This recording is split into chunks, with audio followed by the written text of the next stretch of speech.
লিটন দাসের মেন সমস্যা হচ্ছে ও একটা বলদ।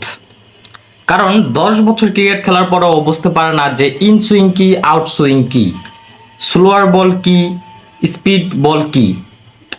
এই কথাগুলো কেন বলছি? এই কথাগুলো বলার পিছনে একটা স্ট্রং রিজন আছে। আপনারা লক্ষ্য করবেন, লিটন দাস যখনই ওপেনিং খেলে বা 1 ডাউন 2 ডাউনে খেলে, তখন দেখবেন যে টপাস করে আউট হয়ে যায়। কখনো 10 রান, কখনো 20 রান, কখনো 5 রান, কখনো ডাক। এটা হচ্ছে দীর্ঘদিন ধরে। এই দীর্ঘদিন ধরে হওয়ার কারণে তিনি কিন্তু হয়ে গিয়েছে একজন লর্ড বাবা। এখন এই লর্ড বাবা হলো কিভাবে? তিনি নতুন বলে খেলতে পারে না, হোয়াইট বলে নতুন বলে খেলতে পারে না। ঠিক আছে, নতুন বলে বল শক্ত থাকে, বলের হচ্ছে সিম ভালো থাকে এবং ইন সুইং ভালোভাবে যায়, আউট সুইং ভালোভাবে যায়। এই ইন সুইং আউট সুইং তিনি বুঝতে পারে না। কখনো এজ লাগে আউট হয়ে যায়, কখনো একদম মিডল স্ট্যাম্প পড়ে যায়, কিন্তু তার ব্যাট থাকে আকাশে। সো এগুলো তিনি জাজ করতে পারে না।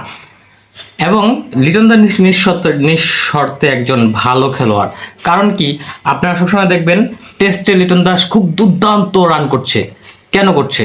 কারণ টেস্টে নতুন বলে খেলে না, টেস্টে খেলে পুরান বলে। যখন বল একদম হচ্ছে লুজ হয়ে যায়, সিম ভিতরে চলে যায় এবং বল খুব সফট থাকে, সেই সময় লিটন দাস দুর্দান্ত খেলে। কারণ তখন হচ্ছে পেস বোলারদের তেমন একটা ভেরিয়েশন থাকে না এবং তিনি বলের সুইং টুইং সবকিছু খুব ভালোভাবে বুঝতে পারে। সো দুর্দান্ত এক একটা হচ্ছে ক্লাসিক্যাল শট দেয় এবং খুব সুন্দর লাগে খেলা দেখতেও।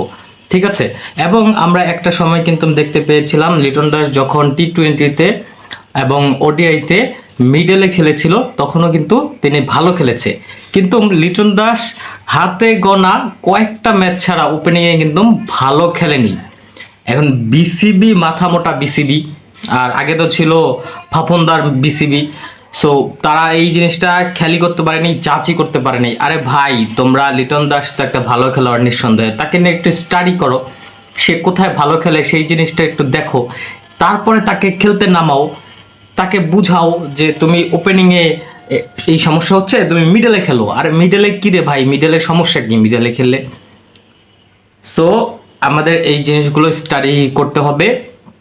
আমি কোচ হাথুরুসি সিংকে বলবো যে এই জিনিসগুলো যাতে তিনি পর্যবেক্ষণ করেন, কিন্তু তিনি নিজেও তো জানেন না এই জিনিসগুলো কিভাবে পর্যবেক্ষণ করতে হয়।